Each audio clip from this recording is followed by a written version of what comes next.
اللهم صل على سيدنا محمد يا رب صل وسلم دائما ابدا على حبيبك. عجب خود پسندی پہ بات چل رہی تھی کہ اپنے بارے میں یہ وہم ہو جاتا ہے کہ میں کیا ہوں، نیک. اور یہ وہم اس لیے ہو رہا ہے کہ میں نے نبی کے نام پہ آج تک کوئی دعوت مس نہیں کی. میں کتنا نیک ہوں. کیا خیال ہے بھائی؟ جب مجھے کنڈوں پہ بلایا گیا میں کنڈے کھانے گیا. میں نے آج تک نبی کے نام پہ کوئی کھانا مس نہیں کی. جب مجھے تیجے پہ بلایا گیا سب سے پہلے میں گیا ہوں. اور مرحوم کے نام پہ میں نے 8 لیگ پیس کھائے ہیں، لاتیں کھائی ہیں. لاتیں، ہمارے ایک دوست جو ہے نا مرغی کی لیگ پیس کو لاتوں سے تعبیر کرتے. ابھی ہمارا سفر تھا نا تو ان کو لیگ پیس چاہیے ہوتے تھے، وہ مرغی کی لیگ پیس بڑے شوق سے کھاتے ہیں. تو مجھے کہنے لگے یار مجھے لاتیں چاہیے. خیریت؟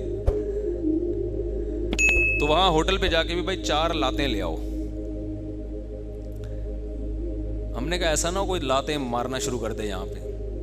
تو نبی کے نام پہ مرغی کے لیگ پیس، چیسٹ اور بکروں کے پٹ بہت شوق سے چانپیں کھائی جاتی ہیں.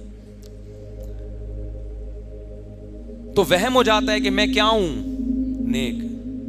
انسان جب کسی دوسرے کے منہ سے اپنی تعریف سنتا ہے اسے 100% یقین بھی ہو کہ یہ غلط بول رہا ہے، لیکن اسے یہ وہم ہونے لگتا ہے کہ یہ سچ بول رہا ہے. واقعی میں تو ایسا ہوں. لوگوں کی تعریفیں لوگوں کے منہ سے سن کے کبھی کسی خوش فہمی میں مبتلا نہ ہو. انسان اپنے عیبوں سے غافل ہو جاتا ہے. حضرت حکیم الامہ مولانا اشرف علی تھانوی رحمہ اللہ تعالی بڑی خاندانی بات فرمایا کرتے تھے. فرماتے تھے کہ اگر کوئی شخص مجھ سے ملنے کے لیے آتا ہے جو میرا مرید نہ ہو، جو مجھ سے اصلاح نہ کروانا چاہتا ہو، اس میں 99 برائیاں ہوں اور ایک خوبی ہو، تو میری نظر اس کی ایک خوبی کی طرف ہوتی ہے، 99 برائیوں کی طرف نہیں ہوتی. جو چاہتے ہیں کہ مجھ سے اپنی اصلاح کروائیں، پہلے تو پیر و مرشد بنایا جاتا تھا اپنی برائیوں کو ٹھیک کروانے کے لیے. اب یہ چیز مارکیٹ سے کیا ہو گئی ہے، شارٹ. آپ کسی کو سمجھتے ہیں نا کسی سے عقیدت ہے، مثال کے طور پر مجھ سے عقیدت ہے، آپ آئے حضرت جی کوئی ہمارے اندر خامی ہو بتایا کریں پلیز. میں بتانا شروع کر دوں ایک دم لال پیلا نیلا ہونا شروع ہو جائے گا. آپ کو کس نے کہا کہ میں ایسا ہوں؟ ایک دم غصہ آنا شروع ہو جائے گا. ڈاکٹر کے سامنے غصہ نہیں آتا. ڈاکٹر کہے گا آپ کا جگر صحیح کام نہیں کر رہا، آپ کے پھیپھڑے میں مسئلہ ہے، کبھی نہیں غصہ آئے گا. ڈاکٹر صاحب چیک کریں، اچھی طرح چیک کریں، ٹیسٹ لکھ کے دے دیں، میں آغا خان سے ٹیسٹ کروا لیتا ہوں. لیکن روحانی بیماریوں کا سنتے ہی کیا آ جاتا ہے، باپ بتائے گا اپنے بیٹے کو بیٹا تمہارے اندر یہ خامی، تو جواب دینا شروع کر دے گا. اپنی خامیاں سننے کا تحمل جس کے اندر پیدا ہو گیا تو سمجھو بس اس کی اصلاح ہو گئی ہے. خامیاں تو ختم کبھی بھی نہیں ہوں گی. یہ خامی ختم ہو جائے کہ اپنی برائی سننے کی برداشت پیدا ہو جائے، بس اس کا مطلب بندہ ٹھیک ہے. بھائی خامیاں تو کبھی بھی ختم نہیں ہوں گی، وہ تو کبھی ایک خامی ختم ہوئی تو دوسری پیدا ہو گئی، دوسری پیدا ہوئی تو جیسے تہذیب کی ضرورت پڑتی ہے نا، درختوں کی شاخیں نکلتی رہتی ہیں، کٹنگ ہوتی رہتی ہے، تو آپ کے اندر بھی برائیاں پیدا ہوتی رہیں گی، کٹنگ ہوتی رہے گی. ایسے بن جاؤ کہ تہذیب کی ضرورت ہی نہ رہے، ایسے نہیں بن سکتے آپ. ایسا یہ ہو ہی نہیں سکتا.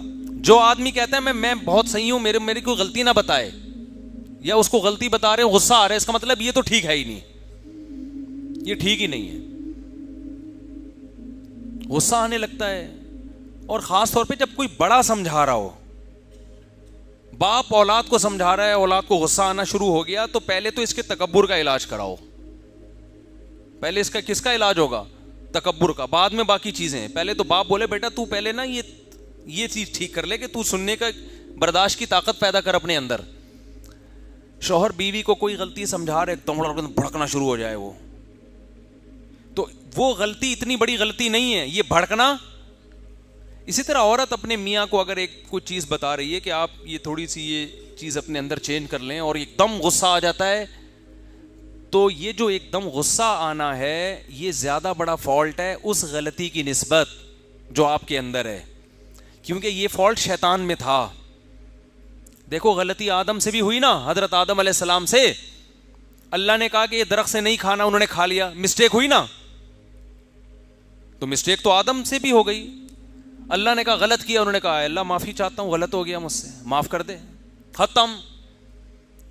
شیطان سے بھی غلطی ہوئی. دو ہی مخلوق زمین پہ رہتی ہے نا, جنات اور انسان, تو دونوں کے باپ سے اللہ نے غلطی ہونے دی. جنات کا باپ شیطان تھا, انسانوں کا باپ آدم. آدم سے بھی ہو گئی مسٹیک. اللہ نے کہا کہ بھائی جیسے ہی اللہ نے لباس چھینا تو سمجھ گئے کہ یہ سزا ملی ہے. جیسے ہی لباس چھینا نا جنت کا, سمجھ گئے کہ یہ کیا ملی ہے, سزا. تو اب اللہ سے لڑ نہیں رہے ہیں کہ اللہ پہلے بتاتا تو کہ میں غلط کیا, میں اس کو ریورس کرتا, اس مسٹیک کی تلافی کرتا. تو سزا پہلے دے رہا ہے, بتا بعد میں رہے, بتا بعد میں رہے کہ غلطی ہوئی ہے. بھائی سزا سے اندازہ ہو گیا کہ ہم نے کیا کیا ہے, غلط. فوراً آدم اور حوا دونوں اللہ کے دربار میں دعا مانگنے لگے, ربنا ظلمنا انفسنا, اپنی جان پر ہم نے ظلم کر لیا, تو نے اگر ہمیں معاف نہ کیا ہم تباہ ہو برباد ہو جائیں گے. ادھر شیطان سے غلطی ہوئی, اللہ نے کہا نکل جا میرے دربار سے. شیطان کو سزا ملی, اس کو غلطی کا احساس نہیں ہوا, وہ غصہ آ گیا بھائی اس کو. خلقتنی من نار وخلقتہ من طین, دلائل دینا شروع کر رہا ہے خدا کے سامنے. تو بڑوں کے سامنے زیادہ دلائل نہ دیا کریں. باپ ڈانٹ رہا ہے سن لو بھائی, ماں ڈانٹ رہی ہے نہیں, زیادہ نہیں بحث کریں. استاذ اگر کوئی بات سمجھا رہا ہے آپ کے اپنے شاگرد کو, بحث نہیں کرو, سن لو آرام سے تمیز سے, اچھا سر آئندہ خیال کریں گے.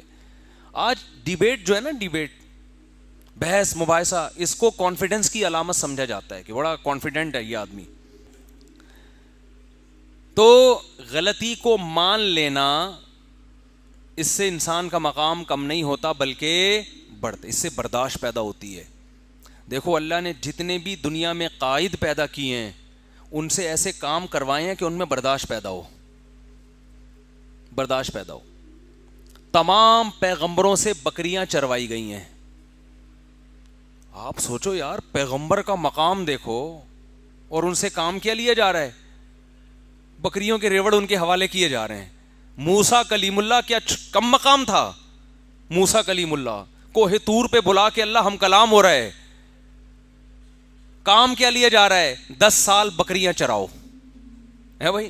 اتنے بڑے پیغمبر, ادھر فرعون سے کام کیا لیا جا رہا ہے, مصر کی بادشاہت اور روب دبدبہ جلال, کیونکہ اللہ نے اس کو لیڈر نہیں بنانا تھا, اس کو بچپن سے حکومت مل گئی.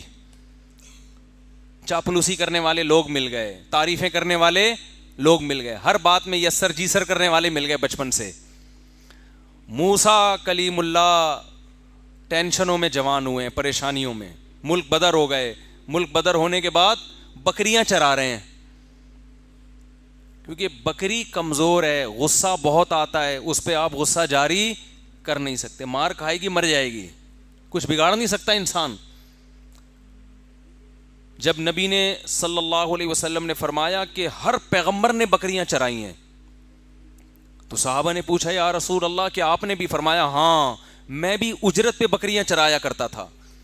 سید الانبیاء سے اللہ نے کیا چروائی ہیں؟ بولو, بکریاں. اس میں 2 فائدے ہیں, ایک برداشت, دوسری تواضع. بکریاں چرانے والے میں تکبر نہیں ہوتا. جنہوں نے لیڈر بننا ہوتا ہے ان کے اندر اگر تکبر ہے تو وہ اپنی پھوں پھاں میں ہی لگے رہیں گے, وہ قوم کے کسی کام کے نہیں ہوں گے. سمجھتے نہیں ہو بات کو, میرا خیال ہے وہ پھوں پھاں میں لگا رہے گا اپنے.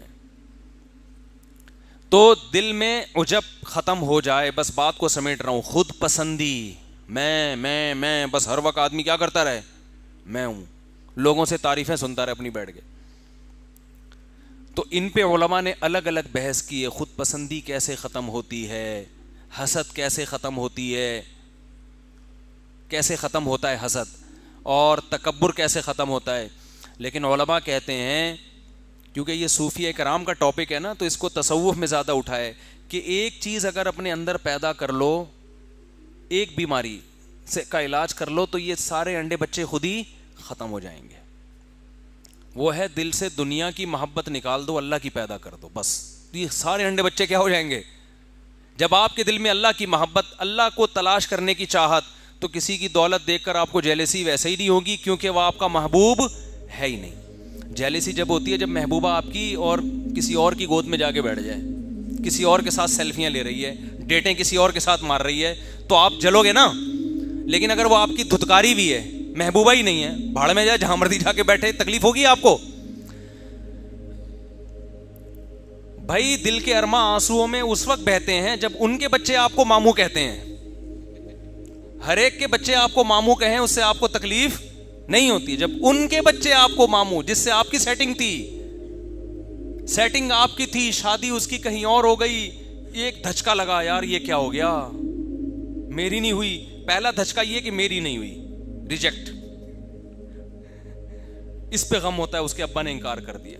پھر جب اطلاع ملتی ہے کہیں اور منگنی ہو گئی ہے, دوسرا دھچکا لگتا ہے کہ نہیں لگتا. پھر جس دن بارات آتی ہے اور دلہن رخصت ہو کے جاتی ہے, ایک اور دھچکا لگتا ہے, بے اب تو نکاح بھی ہو گیا, رخصتی بھی ہو گئی. پھر جب اطلاع ملتی ہے بچہ ہو گیا, کیسا جلے گا کہ نہیں جلے گا. اور جب بچہ بڑا ہو کر آپ کو بولے گا ماموں, ہے بھائی کہ کم بات, ساتھ غیروں کے میری قبر پہ آتے کیوں ہو, تم جلاتے نہیں مجھ کو تو جلاتے کیوں. جلانے کا مطلب زندگی دینا. شاعر جو ہے نا, محبوبہ کے غم میں مر گیا, قبر میں چلا گیا, محبوبہ قبر پہ زیارت کے لیے آ رہی ہے, آئی بھی اپنے بھائی کے ساتھ. تو وہ کہتا ہے کم بات, تو مجھے زندگی نہیں دے سکتی, جلا نہیں سکتی, تو کسی اور کے ساتھ آ کے تپا کیوں رہی ہے مجھے تو. یعنی قبر پہ تو کم از کم اکیلے آ جانا ملنے کے لیے, قبر پہ بھی بھائی کے ساتھ نہیں, یا میرے اپنے عاشق کے ساتھ آ رہی ہے جس میں جل رہا ہوں. یعنی تیری سیٹنگ کہیں اور ہو گئی تھی, تو اس بندے کے ساتھ آ رہی ہے میری قبر پہ. ساتھ غیروں کے میری قبر پہ آتے کیوں ہو, تم جلاتے نہیں مجھ کو تو جلاتے کیوں ہو. تو جب جلے گا نا, جب محبوبہ آئے گی ولن کے ساتھ اس کی قبر پہ, کیا خیال ہے, پھر جلے گا یہ. تو جب وہ آپ کی محبوبہ ہی نہیں ہے میرے بھائی, تو پھر کسی کے ساتھ بیٹھے آپ کو اس سے تکلیف نہیں, آپ کے ریجیکٹڈ ہے, وہ پسند نہیں کیا آپ نے اس کو. تو دنیا اگر ریجیکٹڈ مال بن جائے آپ کا, دل سے نکل گئی محبت گاڑیوں کی, بنگلوں کی, دولت کی, اور اللہ کی محبت آ گئی اس کی جگہ, تو پھر یہ دولت کسی کے پاس دیکھ کر آپ کو جیلسی, بولو, حسد ہی نہیں ہوگا, پیدا ہی نہیں ہوگا. حسد کے جو کیڑے مکوڑے ہیں, یہ اللہ کی محبت ایسا اسپرے ہے کہ یہ حسد کے جراثیم کو نگل جائے گی آپ کے لیے, کہ یہ کوئی بڑی چیز ہے ہی نہیں. اور عجب, خود پسندی بھی ختم ہو جائے گی, اس لیے کہ انسان کو جس سے محبت ہوتی ہے نا, وہ چاہتا ہے مجھے ہر قیمت پہ محبوب چاہیے. تو محبوب اگر تعریف کرے گا تو خوش ہوگا, محبوب کے علاوہ لوگوں کی تعریفوں کو وہ لفٹ نہیں کراتا, اس کی نظر میں اس کی ویلیو نہیں رہتی ہے. وقت ہو گیا ہے کافی زیادہ, ورنہ اس پہ میں ہر چیز پہ مثالیں دے کے بات سمجھاتا. خلاصہ یہی نکلا کہ اللہ کی محبت پیدا کر لی جائے, اور وہ جب تک نہیں ہوگی جب تک دنیا کی نکلے گی نہیں. یہ دونوں محبتیں ایک دل میں جمع ہو نہیں سکتی, اور دنیا کی جب نکلے گی اس کا ایک فارمولہ ہے, ایک طریقہ ہے. ہر وقت یہ دماغ میں مسلط کریں کہ یہ مسافر خانہ ہے, رہنے کی جگہ نہیں ہے. قبرستان جایا کریں نا, حدیث میں آتے, جا کے دیکھا کرو یہ کیسے پڑے ہوئے. جب جائیں نا کسی شاپنگ مال میں, او زبردست مالدار لوگ آئے ہوئے ہیں شاپنگ کرنے کے لیے, غریب کو بڑی حسرت ہوتی ہے, یار ایک یہ لگژری لائف اسٹائل ہے, ایک ہمارا جھونپڑا ہے. تو یار شاپنگ مال سے نکل کے سیدھا جاؤ قبرستان. یہ سارے شاپنگ مال والے کہاں جائیں گے, لیٹے ہوئے ہوں گے قبروں کے اندر. بڑے بڑے تھے اس میں, آپ ڈیفینس کے قبرستان چلا جاؤ اگر آپ کو رنگی ٹاؤن کا اچھا نہیں لگ رہا.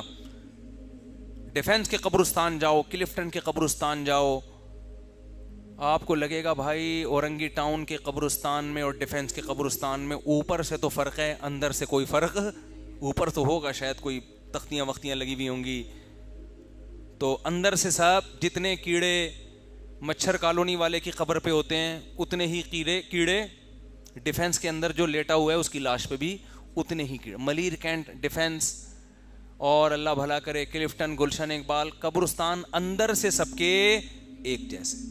ختم 2 دنوں کی کہانی ہے یار, گزر گئی گزران, کیا جھونپڑی کیا میدان, ختم ہونے والی دنیا ہے یہ. کیا کرنا ہے اس سے دل لگا کے. لا احب الآفلین. ابراہیم علیہ السلام نے جب دیکھا نا سورج کو, ستارے کو دیکھا, تو کہا کہ شاید یہ میرا معبود ہے. جب وہ غائب ہو گیا تو فرمایا لا احب الآفلین, میں فنا ہونے والوں سے محبت نہیں کرتا.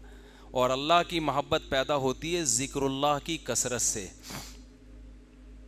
جب انسان عبادت کی کثرت کرتا ہے تو دل کس کی طرف مائل ہونا شروع ہو جاتا ہے؟ اللہ کی طرف سے, اور اللہ کے لیے قربانیاں دینے سے. قربانی کا مطلب اپنی خواہشات کے خلاف جب اللہ کے لیے چلیں گے تو دل اللہ کی محبت اس میں پیدا ہونا شروع ہو جائے گی. تو اس کا سب سے بڑا فائدہ دنیا میں ہوتا ہے. دنیا میں جو اللہ سے محبت کرتے ہیں, جو فوراً فائدہ ملتا ہے وہ سکون قلب, اطمینان, ایسے مزے کی زندگی, خوشی راحت والی زندگی. ایسا قرآن کہتا ہے نا الا بذکر اللہ تطمئن القلوب.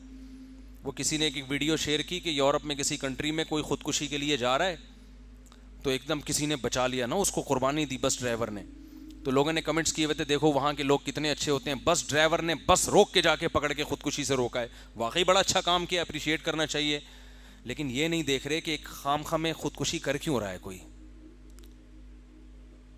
اس معاشرے کے پازیٹیو پہلو کو تو دکھایا جا رہا ہے کہ اگر ہمارے یہاں کوئی کر رہا ہوتا تو بس ڈرائیور نہیں روکتا, بلکہ عین ممکن ہے بس کی وجہ سے خودکشی کر رہی. کوئی 4K میں بیٹھ جائے نا کراچی میں, جب تک وہ بس کے اندر ہے اس کا دل کرے گا میں خودکشی کر لوں, کھڑکی سے چھلانگ لگا لوں میں. وہ تو شکر ہے اترنے کے بعد پھر وہ سکون ملتا ہے تو خودکشی کے خیالات ختم. 4K یہاں کھڑی ہوئی تھی نیو کراچی میں, چلا ہی نہیں رہا تھا, بھرے جا رہا ہے, ہل ہی نہیں رہا, بڑی بس ہے. تو لوگوں نے پیچھے ایسے ایسے باتیں شروع کر دی, کوئی کہہ رہا ہے تجھے اس کو نیمبو چٹاؤ, نیمبو, پھر یہ ہلے گا. ڈرائیور نا ایسے لگتا ہے پی پا کے بیٹھ گیا آرام سے, بس اسے کوئی غم نہیں ہوتا پیچھے کس پہ کیا گزر رہی ہے. تو ہمارے ہاں تو یعنی وہ جو بس ڈرائیور نے اس خاتون کو یا مرد کو جو بھی تھا اس کو خودکشی سے بچا لیا, بڑا اچھا کام کیا. انسانیت کو بچانا تو بہت بڑی عبادت ہے, موت سے بچانا. تو اس معاشرے کا یہ ایک پازیٹیو پہلو ہے. لیکن ایک بہت بڑا نیگیٹو بھی ہے کہ جہاں اتنے پازیٹیو لوگ رہتے ہوں جو اپنی جان پہ کھیل کے دوسروں کو بچا رہے ہوں, وہاں اتنے نیگیٹو پیدا کیسے ہو گئے جو خودکشی کرنا چاہتے ہوں. نہیں آ رہی بات سمجھ میں. اور جہاں ہم جیسے اتنے نیگیٹو لوگ رہتے ہوں اس کے باوجود بھی اتنے لوگ خودکشی نہیں کر رہے, تو کوئی خوبی ہے نا یہاں پہ. وہ خوبی یہ کہ یہاں اللہ ہے جو تسلیاں دیتا ہے, بے روزگاروں کو بھی تسلی دیتا ہے. رزق کس کے ہاتھ میں ہے؟ میرے ہاتھ میں. ہر سال امتحان میں فیل ہونے والوں کو بھی تسلی دیتا ہے کہ دیکھو کتنے لوگ جو چور تھے اور کیا بن گئے وہ پاکستان میں.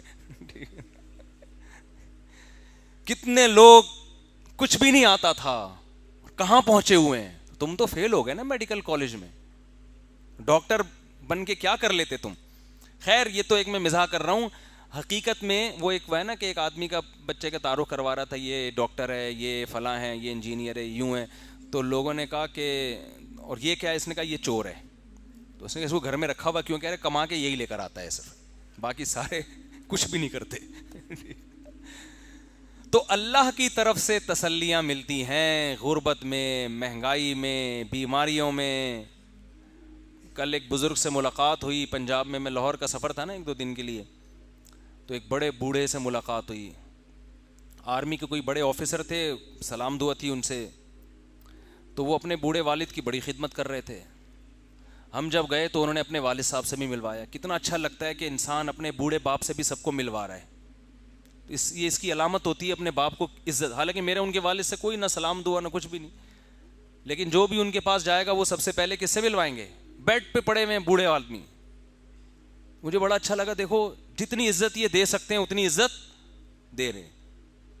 تو نہ اولڈ ہاؤس میں جمع کرایا ابا کو, وہیں گھر میں خدمت ہو رہی ہے. میں گیا تو وہ بوڑھا بیچارہ کیا کہہ رہا ہے, بس دعا کرو میری مغفرت ہو جائے, بستر مرگ پہ ہوں, موت کے لیے تیار ہوں, کوئی غم نہیں ہے ایک غم کے سوا, وہ کیا ہے؟ آخرت میں بخشش. بس اتنا اچھا لگا مجھے کہ دیکھو مسلمان کا خاتمہ کتنا اچھا ہوتا ہے.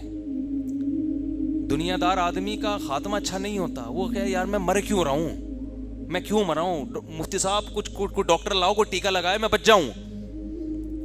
مسلمان کو غم نہیں ہوتا, موت زندگی کا اتنا ٹینشن نہیں ہے. اس کو ٹینشن یہ ہے کہ آخرت میں بخشش ہو جائے. اور حدیث میں آتا ہے نبی نے فرمایا جس کو موت کے وقت اللہ سے امید بھی ہو اور اپنے گناہوں کا خوف بھی ہو تو اس کا مطلب اللہ اس کو معاف کرنا چاہتا ہے اور اس کی بخشش چاہتا ہے. یہ کنڈیشن بہت اچھی ہے کہ اپنے گناہوں سے ندامت بھی ہو آخری وقت میں اور کچھ اللہ سے امیدیں بھی ہوں کہ بھئی ہمارے اعمال تو نہیں ہے, شاید اللہ بخش دے, رحمت کر دے. تو یہ تسلیاں ہمیں اللہ کی وجہ سے ملتی ہیں. جس کا جتنا گہرا اللہ سے تعلق ہوتا ہے اتنا ٹینشن لیس ہوتا ہے وہ, اور جو اللہ سے جتنا دور ہوگا تو ٹھیک ہے خودکشی کرنے والوں کو بچائے گا تو انسانیت کے ناطے, لیکن کوئی بھروسہ نہیں ہے کل خود ہی اسی پل پہ کھڑا ہو اور کوئی دوسرا اس کو بچا رہا ہو.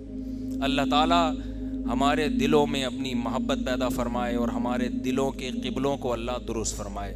سبحانک اللہم و بحمدک نشہد ان لا الہ الا انت نستغفرک و نتوب الیک. آپ کی مسجد کا استنجا خانہ جمعہ کے دن صرف ایک کھلا ہوا ہے, باقی بند اور خراب ہیں.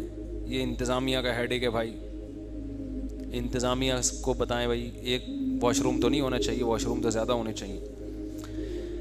ایک خاتون کہتی ہیں کہ پردہ صرف نظر کا ہوتا ہے, کپڑے نہیں, سوچ بدلنی چاہیے. اور دنیا کہاں سے کہاں پہنچ گئی اور ہم لوگ اسی چکر میں پڑے ہوئے ہیں کہ عورت نامحرم سے بات نہ کرے, چہرہ چھپائے. یہ نعرہ لبرل لوگوں کی طرف سے لگایا جاتا ہے. لبرل لوگوں کی نظر میں دنیا کے ہر مسئلے کا علاج ترقی ہے.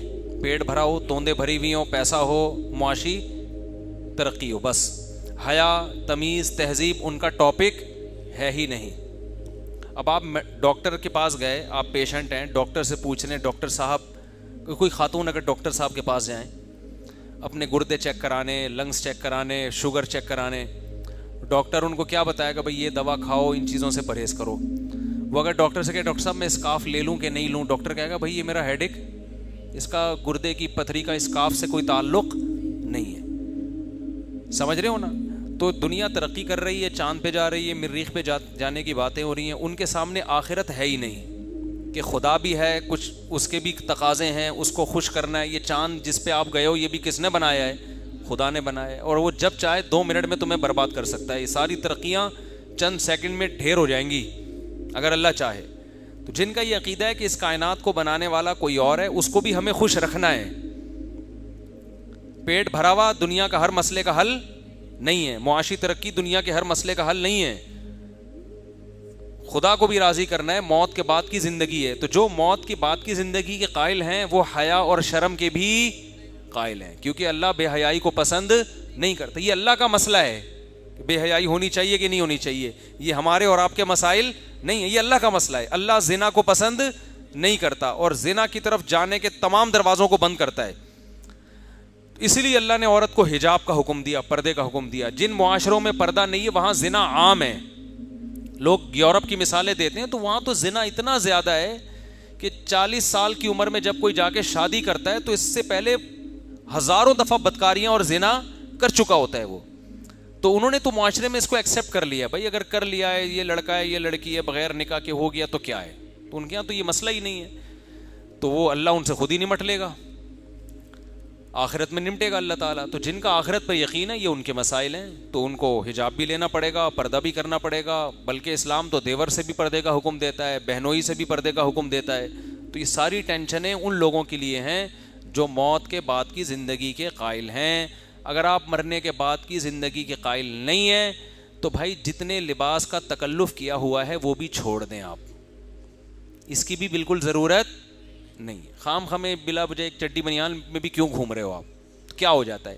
آپ کہہ سکتے برا لگتا ہے, جب سب کریں گے تو برا نہیں لگے گا. تو لباس لیس ہو جاؤ بالکل, تو اس لیے ضرورت ہی نہیں ہے. اچھا بھائی, گھریلو جھگڑے کی وجہ سے میرے شوہر نے مجھے ایک ساتھ 3 مرتبہ طلاق دے دی. طلاق کے 10 سے 11 مہینے بعد میں نے اپنے سابقہ شوہر کے ساتھ دوبارہ نکاح کرنے کا سوچا. اچھا بھائی, عدت کے دوران میں نے اپنے سابقہ شوہر کے ساتھ نکاح کیا, کسی دوسرے مرد سے انہوں نے نکاح کیا اور پھر اس سے طلاق لی اور اس کی عدت پوری ہوئے بغیر سابقہ شوہر سے نکاح کر لیا. تو یہ جائز نہیں ہے, عدت کے دوران نکاح نہیں ہوتا. کسی دوسرے مرد سے نکاح کریں, وہ ان سے ریلیشن بھی قائم کرے, اسی کے ساتھ زندگی گزاریں. اگر وہ نہیں رکھتا چھوڑ دیتا ہے, بے شک اس لیے چھوڑ دے کہ چلو پہلے شوہر سے آپ نے نکاح کرنا ہے تو کسی بھی نیت سے چھوڑ دے, پہلے سے ایگریمنٹ نہ ہو چھوڑنے کا. تو اگر وہ چھوڑ دیتا ہے تو پھر یہ نئے سرے سے عدت گزاریں گی. عدت کے بعد 3 مینسز آنے کے بعد جہاں چاہے نکاح کریں, پرانے والے سے کریں یا کسی اور سے کریں تو وہ, لیکن عدت کے دوران نہیں نکاح ہوتا. مفتی صاحب نماز پڑھنے میں سستی ہوتی ہے, ایک دن پڑھ لی دوسرے دن چھوٹ جاتی ہے, کوئی ایسا طریقہ بتا دیں. جب بھی نماز چھوٹے کوئی جرمانہ لگائیں اپنے اوپر. فجر چھوٹے تو ناشتہ گول, جس دن فجر کی جماعت گئی ناشتہ گیا, تو سزا نہیں دیں گے نا تو بات بنے گی نہیں.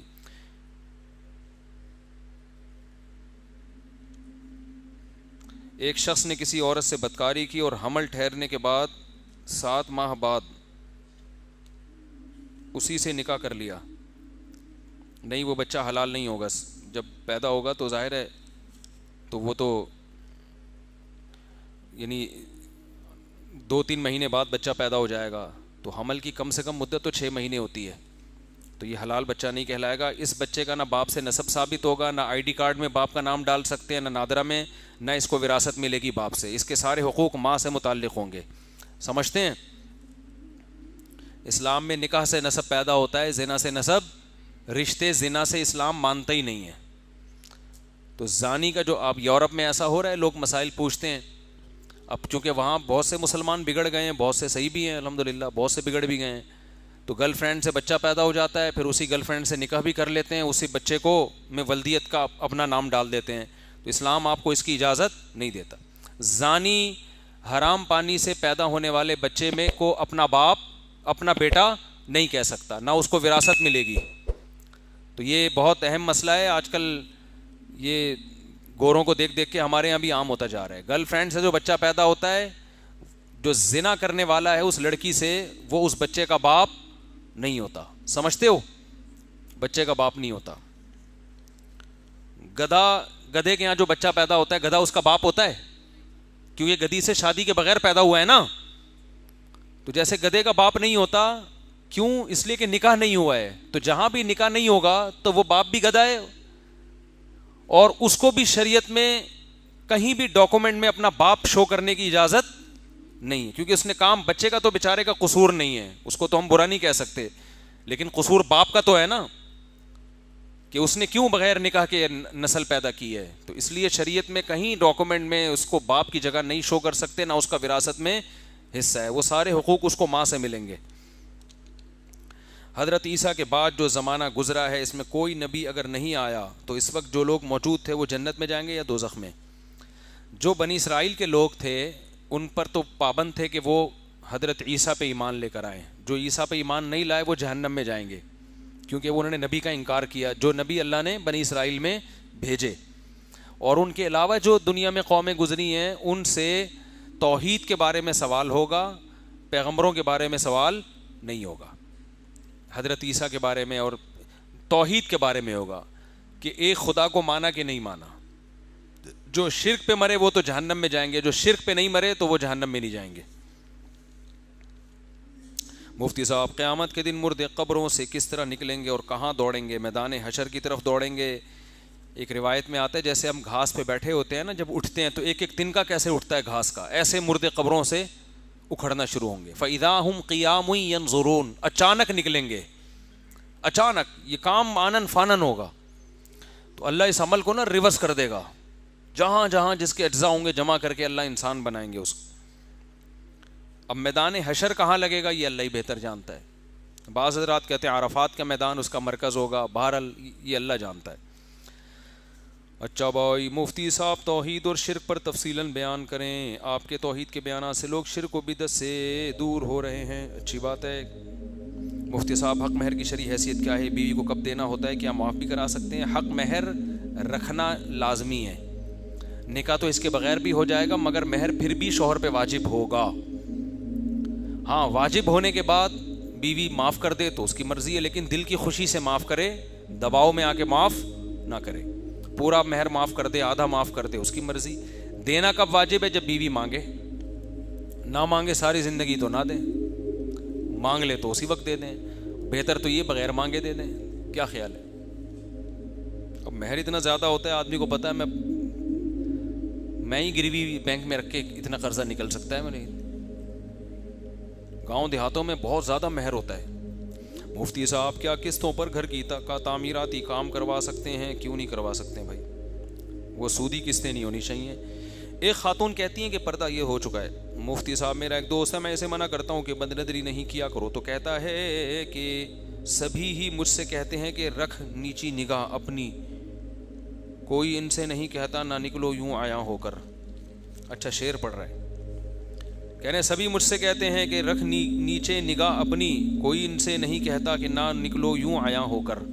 تو ان سے بھی ہم کہتے ہیں, عورتوں سے بھی, کہ آپ بھی بے پردہ ہو کے نہ نکلیں. مردوں سے بھی کہا جاتا ہے کہ اپنے نظر پہ کنٹرول کریں.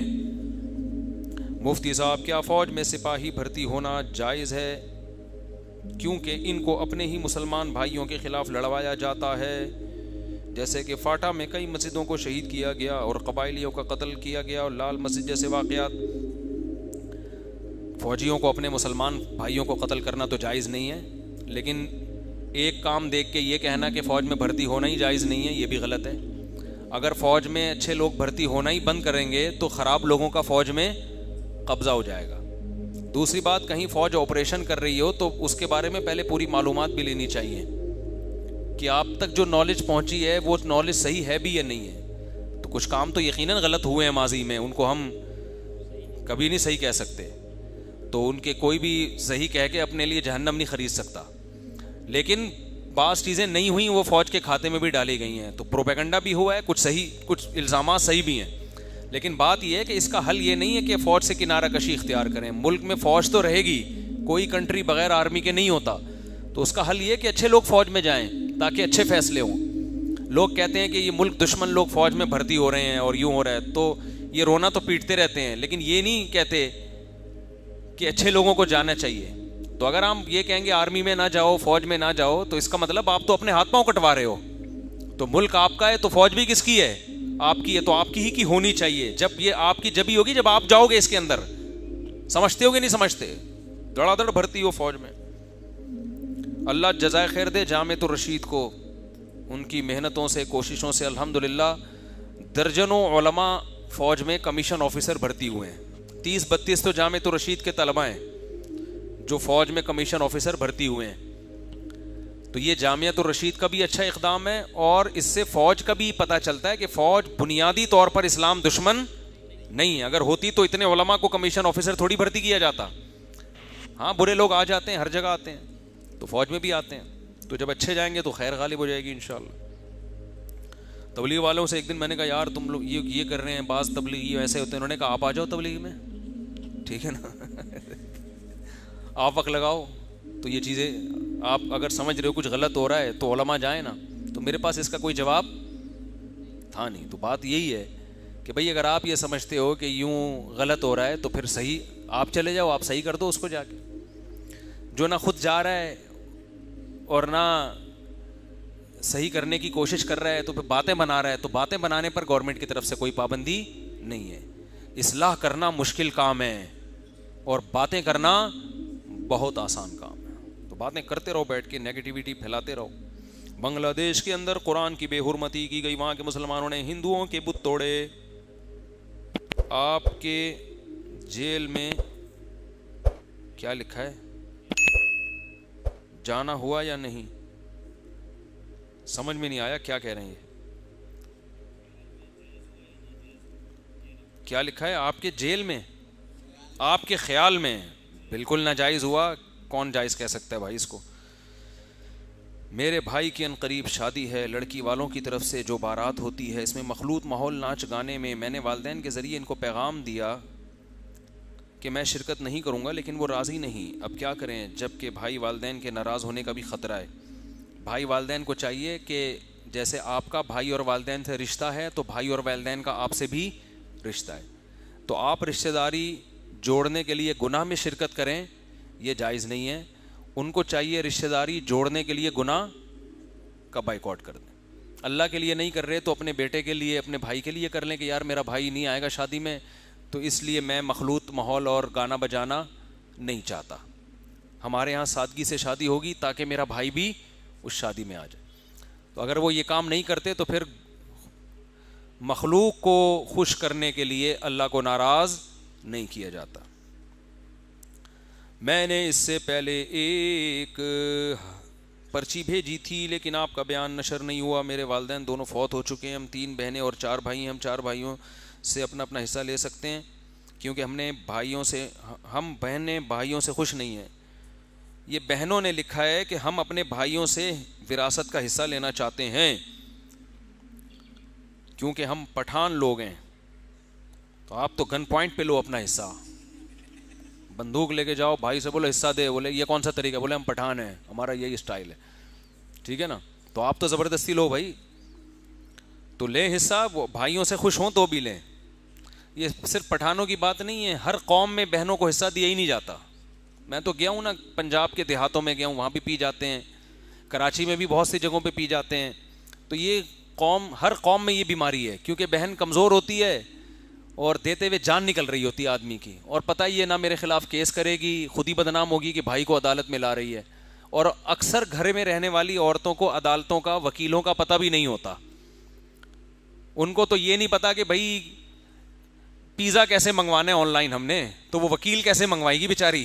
ٹھیک ہے نا, اس کو یہ نہیں پتا ہوتا کہ آن لائن شاپنگ کیسے کی جاتی ہے. تو گھریلو لڑکیاں ہوتی ہیں تو ان کو وکیل کا, عدالت کا کیا پتا.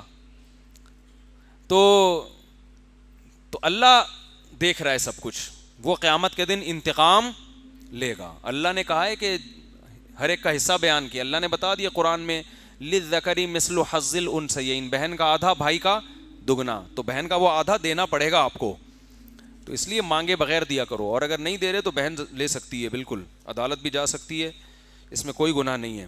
اس میں اگر بھائی یہ کہتا ہے نا کہ رشتے کو خراب کر رہی ہو, تو بھائی کو گناہ ملے گا کہ تو وراثت نہ دے کے رشتہ خراب کر رہا ہے. بھائی وہ وراثت مانگ کے رشتہ داری نہیں توڑ رہی, تم جو ظلم کر رہا ہوتا ہے اس کی طرف نسبت کی جاتی ہے برائی کی. آپ کسی سے اپنا حق مانگ رہے ہیں, دوست ہے, یار میرے تو نے 1 لاکھ روپے قرضہ لیا تھا واپس کر, وہ کہہ رہے تمہیں دوستی کا خیال نہیں ہے, اور تو میرے پیسے پی گیا, تجھے دوستی کا خیال نہیں ہے, میں مانگ رہا ہوں تو دوستی کے خیال کے تانے دے رہا ہے. الٹا چل رہا ہے نا معاملہ. میں اکثر کہتا ہوں نا, اکثر عورتیں کہتی ہیں آپ اپنی پراپرٹی میرے نام کر دیں. بعض خواتین یہ کہتی ہیں کہ یہ گھر کس کے نام کر دیں, میرے نام. آپ کہتے ہو بھائی اچھا بھلا میرے نام ہے, تم بھی رہو اس میں تمہیں نکال تھوڑی رہا ہوں. تو کہتی ہیں آپ کو مجھ سے محبت نہیں ہے, کہ آپ مجھ پہ اطمینان نہیں ہے, اعتماد نہیں ہے. تو بیچارہ مرد ڈر جاتا ہے, یار محبت تو ہے, اطمینان بھی ہے, اعتماد بھی ہے, کوئی بھاگ نہیں رہی, چلو میں تمہارے نام کر دوں.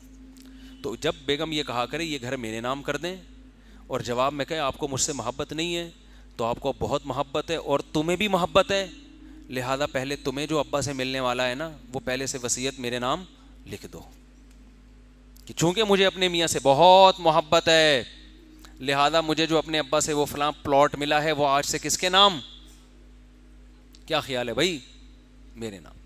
تو محبت میں جو پہلے دعویٰ کرتا ہے نا, اس کا حق ہے کہ پہلے وہ محبت کو ثابت کرو. تو جو آئی لو یو پہلے بولے گا وہ پھنسے گا, حقیقت ہے. اور جب آئی لو یو بولا جاتا ہے تو کچھ لیا نہیں جاتا, دیا جاتا ہے. جو بولے گا تو بیگم کہتی ہے مجھے آپ سے بہت محبت ہے, اپنی پراپرٹی میرے نام کر دیں. آپ اس کو میں نے مان لیا کہ تمہیں مجھ سے بہت محبت ہے, میں تمہیں جھوٹا نہیں سمجھتا, قسم اٹھانے کی بھی ضرورت نہیں ہے, تم نے بالکل سچ کہا ہے, اور اسے ثابت کرنے کے لیے اپنا پلاٹ میرے نام کر دو, یا اپنا زیور یہ مجھے پکڑا دو. عجیب سیٹ اپ چل رہا ہے یار. اور اب تو قیامت قریب ہے نا, الٹے ہو رہے ہیں معاملات. تو ایسے کیسز آ رہے ہیں, بیوی کما رہی ہے, پراپرٹی بھی بیوی کی, میاں گھر داماد پل رہا ہے بیگم کے خرچوں پہ. اب تو سیٹ اپ یہ چل رہا ہے مارکیٹ میں. کبھی کبھار تو پہلے بھی ہوتا تھا, لیکن اب زیادہ تر یہی شروع ہو گیا ہے. اب میاں یہ کہا کرے گا بیگم سے کہ اپنی پلاٹ میرے نام سے خریدو, الٹا چلے گا معاملہ. میں ایک طالب علم ہوں اور لمبے عرصے سے بھائی یہ حیا کے خلاف مسائل ایسے نہ پوچھا کریں.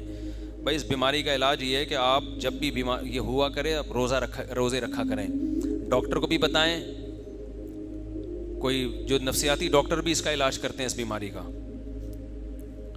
اور کسی شیخ سے اصلاحی تعلق قائم کریں اپنا.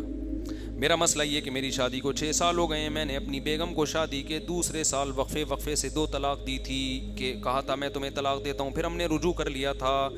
ابھی میں اپنی بیگم کو ان کے والدین کے گھر بھیجنا چاہتا تھا کیونکہ وہ پریگنینسی میں تھی, بیگم جانا نہیں چاہتی تھی. اس بحث میں میں نے 3 سے 4 بار یہ کہہ دیا کہ میں تمہیں چھوڑ رہا ہوں, مگر میری نیت اس مرتبہ تیسری طلاق دے کر گھر ختم کرنے کی نہیں تھی تو کیا تیسری طلاق ہو گئی؟ اگر ہو گئی ہے تو اس کا کوئی کفارہ ہے؟ میں تمہیں چھوڑ رہا ہوں، میں تو مستقبل کا بھی ہے، I am going to do this ہوتا ہے نا، میں یہ کر رہا ہوں یعنی کرنے والا ہوں، اور میں نے تمہیں چھوڑ دیا، تو دیا کے لفظ سے تو کوئی یعنی پوچھا جائے گا چھوڑنے سے آپ کی مراد کیا تھی؟ بظاہر تو یہی ہے کہ میں نے تمہیں چھوڑ دیا، سے طلاق ہی مراد ہوتی ہے ہمارے عرف میں، لیکن چھوڑ رہا ہوں اسے اگر آپ کی نیت نہیں تھی تو نہیں ہوئی ہے طلاق۔ باقی کوئی تیسری طلاق دے دے تو کوئی کفارہ نہیں ہے اس کا، طلاق میں ریورس گیئر ہے ہی نہیں۔ ایک صاحب نے 3 طلاقیں دی اور کہنے لگے میں 100 بکرے کاٹنے کو تیار ہوں اگر کفارے میں ہو جائیں، تو نہیں ہوتا کفارہ۔ تو یہ لفظی زبان سے نہ نکالو، اور فضول بات ہے یار، گھر بھیج رہے ہو، اور طلاق تو خاندان کو بٹھا کے سوچ سمجھ کے پورے مشوروں کے بعد دی جاتی ہے۔